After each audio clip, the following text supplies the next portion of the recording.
প্রিয় ছাত্রছাত্রীরা, এখন তোমাদের সঙ্গে আলোচনা করব অলিম্পিয়াডে আসা কিছু গুরুত্বপূর্ণ প্রশ্নের ডিটেলস সমাধান নিয়ে। তাই ভিডিওটা শেষ পর্যন্ত দেখতে থাকো এবং কনসেপ্ট তৈরি করো। এসো আমি প্রথম যে প্রশ্নটা আছে সেই প্রশ্নটা নিয়ে আলোচনা করি। প্রথম যে প্রশ্নটা আছে সেটা বলছে, দেখো, ধরো ও এবং পি সংখ্যা রেখায় যথাক্রমে 0 এবং 3 সংখ্যাগুলিকে প্রতিনিধিত্ব করে। কিউ, আর এবং এস বিন্দুগুলি ও এবং পি এর মধ্যে অবস্থিত, যাতে ও কিউ সমান কিউ আর সমান আর এস সমান এসপি। এবার বলছে কিউ, আর এবং এস বিন্দুগুলি দ্বারা প্রতিনিধিত্ব করে যে মূলদ সংখ্যাগুলি যথাক্রমে এ বি সি ডি যে অপশানগুলো আছে তাদের মধ্যে কোনটা হবে। এখন দেখো, প্রথমে আমাদের যেটা বলেছে যে ও আর পি কি হচ্ছে সংখ্যা রেখায় আছে, সেই সংখ্যা রেখায় তারা কি হচ্ছে 0 আর 3 সংখ্যাগুলোকে প্রতিনিধিত্ব করে। তা আমি প্রথমে একটা সংখ্যা রেখা আঁকি। সেই সংখ্যা রেখায় দেখো ও বিন্দু আর পি বিন্দু আছে। ও বিন্দু 0টাকে প্রতিনিধিত্ব করছে আর পি বিন্দু 3 সংখ্যাটিকে প্রতিনিধিত্ব করছে। এবারে বলছে যে কিউ, আর, এস বিন্দুগুলি ও এবং পি এর মধ্যে অবস্থিত। তাহলে আমি এই পি এর মধ্যে ও আর পি এর মধ্যে ওই 3টে বিন্দু নিয়ে নিচ্ছি। তাহলে 3টে বিন্দু কিউ, আর এবং এস নিলাম। এবারে বলেছে যে এই কিউ, আর, এস বিন্দুগুলো কি শর্তে আছে না, ও কিউ সমান কিউ আর সমান আর এস সমান এসপি এই শর্তে আছে। তাহলে এখন হচ্ছে কি, এদের মধ্যে শর্ত হচ্ছে এইটা। এবারে দেখো এই ও কিউটা কত একক, কিউ আরটা কত একক, আর এসটা কত একক, এসপিটা কত একক সেটা আমরা দেখব। দেখো এখানে কটা ভাগ রয়েছে, 1টা 2টো 3টে 4টে ভাগ রয়েছে।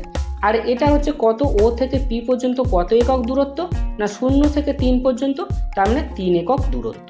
তাহলে 3কে যদি 4 ভাগে ভাগ করি তাহলে প্রত্যেকটা ভাগ আমরা পেয়ে যাব, তার মানে 3-এর 4। তাহলে ও কিউ সমান কিউ আর সমান আর এস সমান এসপি সমান সবাই হচ্ছে 3-এর 4। তাহলে ও কিউ 3-এর 4, কিউ আর 3-এর 4, আর এস 3-এর 4, এসপি 3-এর 4। এবারে আমরা কি করব, এই কিউ, আর, এস এগুলো কোন সংখ্যাগুলোকে প্রতিনিধিত্ব করছে সেটা দেখব। তা প্রথমে ক্লিয়ার, এখানে দেখো এইটা কত, এটা হচ্ছে 3-এর 4। তাহলে ও থেকে অর্থাৎ 0 থেকে হচ্ছে কি 3-এর 4 পর্যন্ত আসছে। তাহলে কিউটা প্রতিনিধিত্ব করছে কাকে, কিউটা প্রতিনিধিত্ব করছে 3-এর 4কে। আবার তারপরে দেখো আরটা দেখো এটাও 3-এর 4, এটাও 3-এর 4। তাহলে আরটা প্রতিনিধিত্ব করবে কাকে, 2 ইন্টু 3-এর 4 বা 3-এর 4 প্লাস 3-এর 4 করলে হচ্ছে 3-এর 2। তাহলে আরটা 3-এর 2কে প্রতিনিধিত্ব করবে। তারপরে এস প্রতিনিধিত্ব করবে কাকে, দেখো এখানে কটা 3-এর 4, 1টা 2টো 3টে 3-এর 4। তাহলে 3 ইন্টু 3-এর 4 করলে আমরা এসটাকে কাকে প্রতিনিধিত্ব করছি সেটা পেয়ে যাব, 3 ইন্টু 3-এর 4 বা 3-এর 4 প্লাস 3-এর 4 প্লাস 3-এর 4 বা 3-এর 2 প্লাস 3-এর 4। যাই করি না কেন আমরা এই ক্যালকুলেশনটা করলেই পেয়ে যাব যে 3 ইন্টু 3-এর 4 করলে 9-এর 4, এস হচ্ছে 9-এর 4কে প্রতিনিধিত্ব করছে। ঠিক আছে, এইভাবে এই অঙ্কটা করতে হবে। এখন দেখো এখানে হচ্ছে কি, এই ও আর পি এর মধ্যে কটা আমাদের বিন্দু বসাতে হয়েছে, 3টে, কিউ, আর, এস। এবার ধরো কোনো একটা অঙ্কে তোমাকে এই টাইপের একটা প্রবলেম দিল, সেখানে বললো এই ও আর পি এর মধ্যে 3টে না দিয়ে 4টে বিন্দু দিতে। তাহলে যখন 4টে বিন্দু দেবে তখন তোমরা কি করবে, এই মাঝখানে কটা ভাগ পাবে, 5টে ভাগ পাবে। তখন এই 4 দিয়ে ভাগ না করে 5 দিয়ে ভাগ করতে হবে।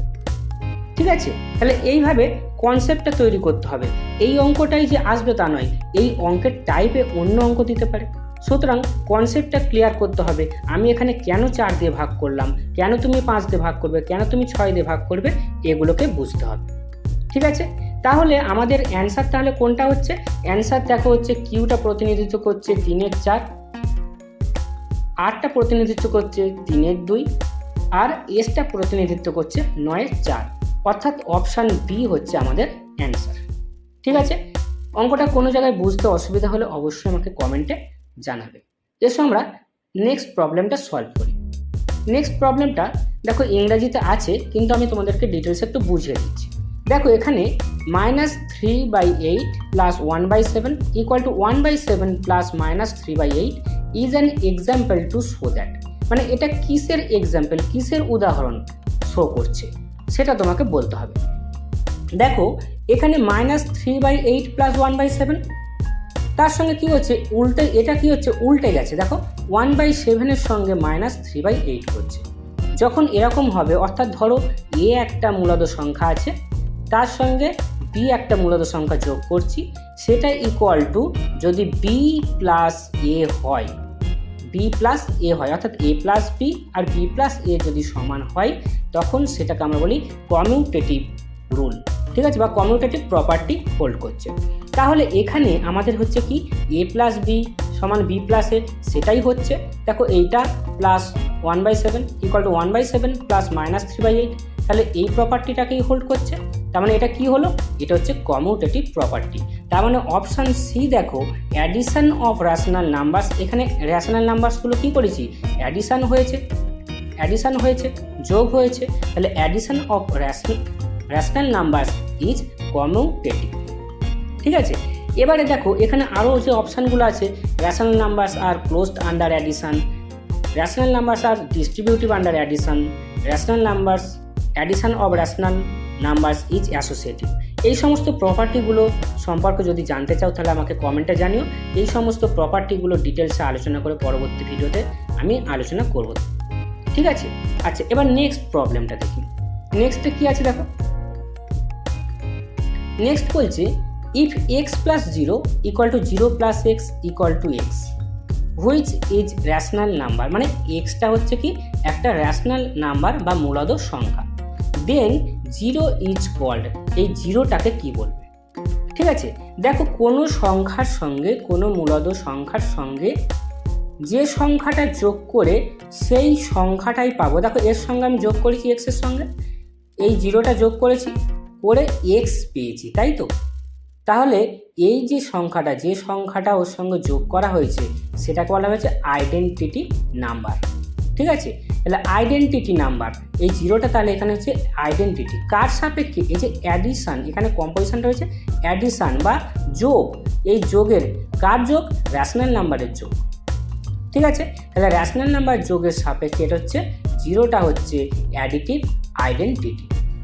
তার মানে আমাদের অপশান এ যেটা আছে দেখো identity for addition of rational numbers, এখানে রেশনাল নাম্বারস এক্স 0 এগুলো সব রেশনাল নাম্বারস রয়েছে, তাদের অ্যাডিশান করা হয়েছে, সেই অ্যাডিশানের হচ্ছে এই প্রপার্টিটা, আইডেন্টিটির যে প্রপার্টি সেটা হোল্ড করছে, ঠিক আছে।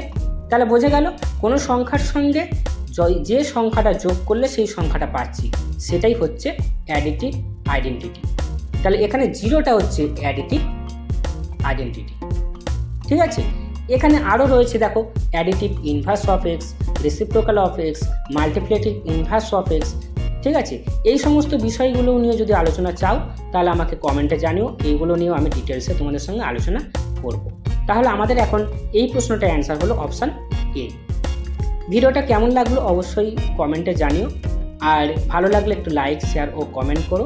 যদি চ্যানেলে প্রথম আসো তাহলে চ্যানেলটি সাবস্ক্রাইব করে রাখবে পরবর্তী এই টাইপের ভিডিও নোটিফিকেশান পেতে।